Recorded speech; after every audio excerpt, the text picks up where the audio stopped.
Baik, terima kasih. Seterusnya saya jemput Puan Rodiah binti Ismail Ampang. Terima kasih Tan Sri Yang di-Pertua. Assalamualaikum warahmatullahi wabarakatuh dan salam Malaysia Madani. Saya mohon Menteri Perumahan dan Kerajaan Tempatan menyatakan status terkini peruntukan RM50 juta yang dijanjikan oleh dua mantan menteri bagi membina 5 blok Pansapuri kos rendah yang mampu menempatkan 300 sebenarnya Datuk Tan Sri, sebab salah ni, 300 penduduk terutama semua penduduk flat Taman Seri Berembang Port Kelang kerana ianya diisytiharkan tidak selamat dan diduduki ekoran retak dan kerosakan struktur teruk. Terima kasih. Baik, pembetulan Menteri 300. Salam Malaysia Madani, Tan Sri, Speaker, ahli-ahli yang berhormat. Untuk makluman Tuan Yang di-Pertua dan ahli yang berhormat, Pansapuri Taman Seri Berembang, Kelang, Selangor merupakan skim pembangunan rumah pangsa kos rendah swasta yang melibatkan 4 blok rumah yang mengandungi 416 unit rumah kediaman. Pansapuri ini telah dibangunkan oleh pemaju swasta Liman Construction Company Sdn Bhd dan telah menerima perakuan layak menduduki Certificate of Fitness for Occupation pada tahun 2000. Isu kerosakan Pansapuri ini telah dibentangkan oleh pihak kerajaan negeri kepada ahli-ahli Majlis Mesyuarat Tindakan Ekonomi Selangor MTES pada 1 hari bulan Oktober tahun 2020. Kerajaan Negeri Selangor melalui Majlis Bandaraya Diraja Kelang MBDK telah memulakan proses pemindahan mulai 15 hari bulan Oktober tahun 2020 yang melibatkan 16 unit terjejas sebagai langkah keselamatan awal.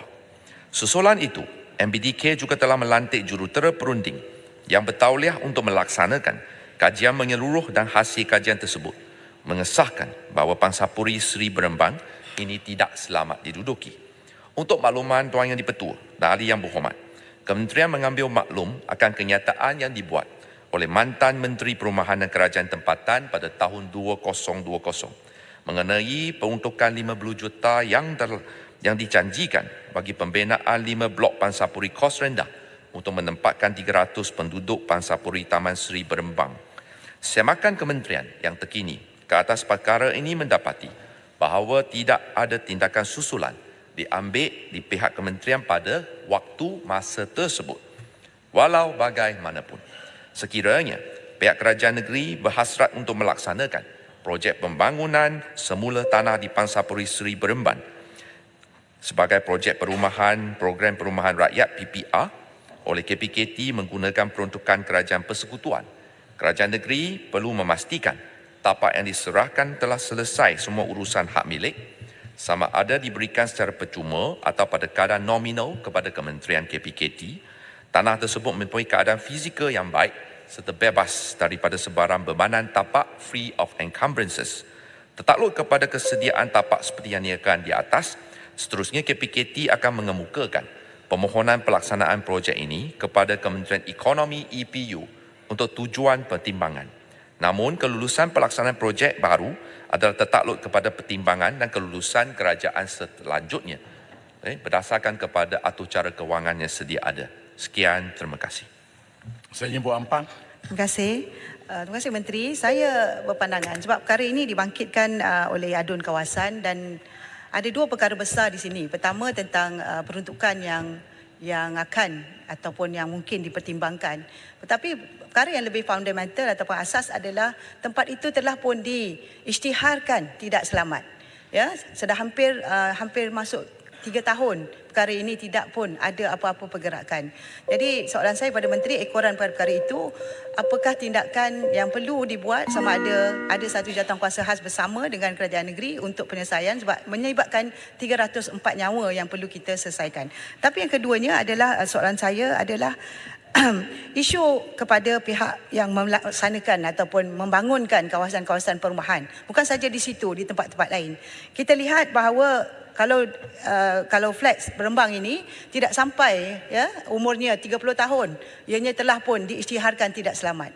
Jadi apakah nasib bangunan-bangunan ataupun pembangunan-bangunan yang ada sekarang ini dan yang akan datang? Oleh itu cadangan saya ataupun soalan saya kepada Menteri, apakah kerajaan akan membuat satu ketetapan yang lebih ketat kepada mereka ataupun pemaju-pemaju ini yang membina perumahan, terutama yang ada masalah berkaitan dengan desain ataupun reka bentuk dan kualiti pembinaan. Yang kita dapati ianya melanggar 100% apa yang telah pun ditetapkan oleh pihak berwajib. Yang ada sekarang ini kita lihat hanyalah tempoh liability yang ditentukan hanya 2 tahun selepas tempoh dilaksanakan. Jadi soalan saya berkaitan dengan dasar, apakah akan ada satu ketetapan yang baru, dan juga mereka pemaju-pemaju yang telah pun melanggar banyak peraturan ini, saya rasa wajar bukan blacklist saja, tidak dibenarkan langsung melaksanakan pembinaan di masa-masa akan datang. Itu soalan daripada saya. Terima kasih. Sila Menteri. Terima kasih kepada Ahli Yang Berhormat Ampang yang begitu prihatin tentang nasib penghuni Pangsapuri. Untuk makluman Ahli Yang Berhormat, beberapa siri mesyuarat serta perbincangan yang melibatkan semua pihak yang berkepentingan bagi membincangkan penyelesaian berhubung isu ini telah diadakan. MBDK telah mengeluarkan notis bertarikh 24 Jun dan 15 September tahun 2022 memaklumkan bahawa blok A, B dan C yang melibatkan 304 unit rumah tidak selamat untuk didiami dan perlu dikosongkan. Selepas itu, pihak MBDK dan Lembaga Perumahan dan Hartanah Selangor telah mengenal pasti penempatan sementara kepada pemilik dan penghuni yang terkesan. MBDK juga telah mengambil tindakan untuk menubuhkan jawatan kuasa khas keselamatan yang bertanggungjawab untuk memantau dan melaksanakan tindakan susulan berhubung dengan isu ini. Selepas hari ini, saya akan juga untuk mengambil langkah proaktif mengutuskan surat kepada Yang Amat Berhormat Menteri Besar Selangor supaya Kerajaan Negeri dan Kementerian KPKT mencari jalan penyelesaian untuk memastikan keselamatan penghuni itu dijaga dan dibela. Sekian, terima kasih. Ya, silakan. Terima kasih Tan Sri Datuk Speaker.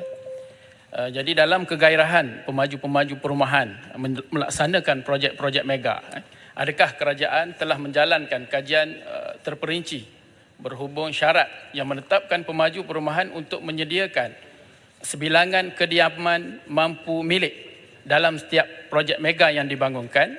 Jika ya, mohon perinciannya, serta dalam belanjawan 2024 sebanyak 100 juta telah diperuntukkan untuk menyelenggara perumahan berstrata, kos rendah dan sederhana awam serta swasta seluruh negara. Jadi berapakah peruntukan yang telah disalurkan untuk kerja-kerja penyelenggaraan serta percahannya mengikut negeri? Terima kasih. Sila Menteri. Terima kasih kepada Yang Berhormat Kuantan.